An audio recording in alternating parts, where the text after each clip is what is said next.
Praise lord. దేవునికి స్తోత్రం కలుగును గాక.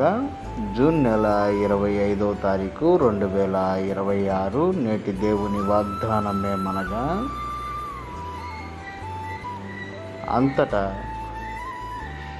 నెబుకద్నెజరు వేడిమి కలిగి మండుచున్న అగ్నిగుండకము వాకిలి దగ్గరకు వచ్చి, షడ్రకు, మేషకు, అబేద్నెగో అనువారలారా, మహోన్నతుడవగు దేవుని సేవకులారా, బయటికి వచ్చి నా యొద్దకు రండని పిలువగా, షడ్రకు, మేషకు, అబేద్నెగో అగ్నిలో నుండి బయటికి వచ్చిరి. దానియేలు గ్రంథము 3వ అధ్యాయము 26వ వచనము. దేవుని యొక్క మహోన్నతమైన ఈ వాక్యము ప్రతివాని ఎడల నెరవేరాలని కోరుకుంటూ, సియోను ప్రతిధ్వని మినిస్ట్రీస్లో మీ సహోదరుడు.